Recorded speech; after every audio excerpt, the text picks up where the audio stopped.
أمل، مساء الخير. مساء الخير. خلينا نشوف بهذا التقرير شو حالتك ونرجع نسمع منك.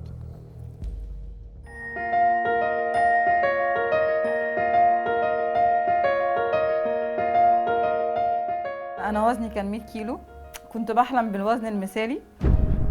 رحت للدكتور تجميل وفي الآخر طلع دكتور تشويه. كان معايا واحدة زميلتي مذيعة، كنت نازلة أعمل بالونة معدة. قالت لي أنا عندي دكتور كويس جدا هيعمل لك عملية شفط وشد. نصحتها قلت لها ما تعمليش العملية دي، قالت لي هعملها، فهي عملتها. فاصلا العمليه ما طلعتش ناجحه. يعني انا لما شفت العمليه بصراحه اتوهمت، اتخضيت. يعني هي من ساعه ما عملت العمليه وهي ماشيه على الرجيم وبتاكل ولا بتشرب ولا ليها نفس للدنيا خالص. أنا لما رحت للدكتور ده خدت الثقة من واحدة اتاريها بتاخد كوميشن على البني ادمه اللي بتوديها للدكتور ده. المفروض يعني اللي عمل العمليه ده يكون عنده ضمير، مش هو عمل عمليه كده عشان ياخد فلوس وخلاص. بطني كلها عامله زي الفامباير، زجزاج زي وخيط اسود، والسره بتاعتي مش في مكانها، وغير كده دراعتها كمان الاتنين بايظين. ما بقتش ابص لنفسي في المرايه خالص، ولا حتى بغير قدام مرايه.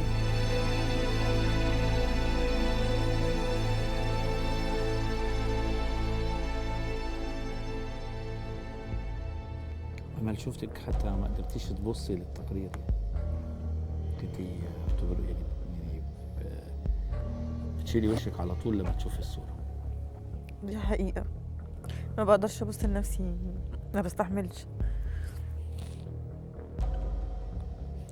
لان هو جزار مش دكتور. يعني اللي عمله فيا ده يعني ابشع حاجة شفتها في حياتي. ممكن دكتور يكون دكتور بني ادمين وهو اصلا دكتور حيوانات. ما شفتش حد عمل عملية زي دي قبل كده. يعني هو يا ريته كان سابني زي ما انا كنت، يعني ايدي مخليها لي عامله زي المطبات، بطني نفس النظام، سرتي معوجه. ده مستحيل يكون دكتور وحالف يمين. مش عارفه هو عمل كده ازاي.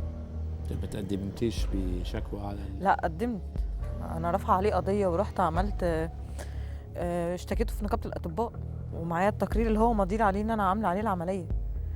فمش عارفه هو عمل كده ازاي.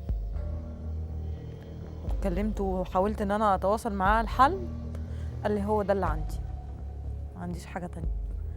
يعني رحت للدكتور تاني وانا كنت لسه خارجه من المستشفى. انا قعدت شهر ونص انا بنام وانا قاعده نص قاعده، لان هو فاتح لي جرح. يعني كل ما اروح لدكتور يقول لي ده مستحيل يكون دكتور، ده سباك. ان هو فتحها لي من الجنب للجنب، والخياطه زي ما حضرتك شفت كده. ده مستحيل يكون دكتور تجميل او دكتور تخسيس. يعني انا المفروض لما رحت لكذا دكتور استشاري في موضوع السمنه، قال لي كان اول حاجه يبتدي معاكي بالدايت، وبعد كده يعمل عمليه شفط وشد. لكن انا وزني 100 كيلو. يعني انا قبل موضوع ان انا اتخن انا كان وزني 73 كيلو، بس كان جالي شلل في رجلي وفي ايدي، حاله نفسيه، قعدت سنه ما بتحركش، فوزني زاد. واقتنعت ان انا انزل اعمل بالونه معده. ليا زميله مذيعه بدون ذكر اسماء قالت لي انا عندي دكتور كويس جدا، يعني بدل ما تعملي بالونه اعملي شفط وشد. ففضلت تزن عليا واحنا قاعدين. راحت ريم صاحبتي قالت لي بلاش. قلت لها طب ما هي بتتكلم كويس، تقول دكتور كويس، ايه المشكله؟ قالت لي خلاص انت حره، انا اقتنعتك بحاجه وعندنا دليل ان هو مش نافع.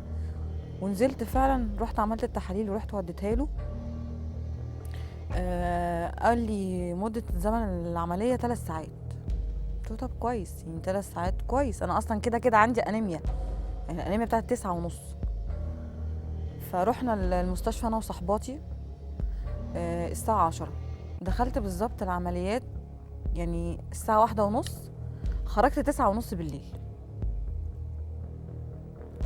ما فيش اي تغيير. مش عارفه اتحرك، الم فظيع مش زي ما هو قال لي. يعني هو قال لي العمليه ما فيش جرح. يعني انا ليا اصحابي دكاتره تجميل بيقولوا بنفتح كام فتحه في البطن، ما فيش اللي انت عملتيه ده. لكن قعدني من الساعه 1:30 في اوضه العمليات طالعه 9:15.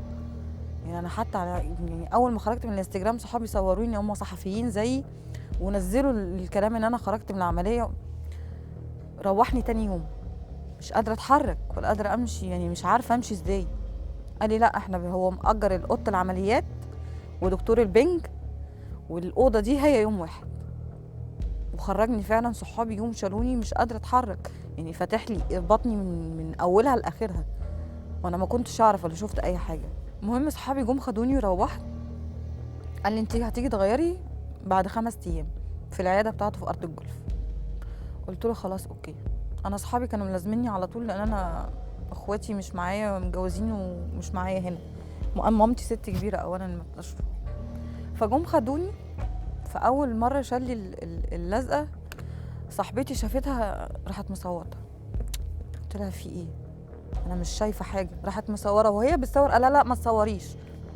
قالت له ازاي ما صورش؟ انت متاكد ان العمليه دي تجميل؟ وسرتها معوجه كده، يعني مش فاهم. قال لا ده هو بس عشان مطرح العمليه وجسمها لسه وارم. فانا شفت الصوره بصيت كده قلت له هو ايه ده؟ انا مش شايفه. يعني انت متاكد ان السلك الاسود ده تجميل او العمليه دي ناجحه او عمليه تكون صح؟ قال لي ما تقلقيش من حاجه. قلت له ما اقلقش من حاجه ازاي؟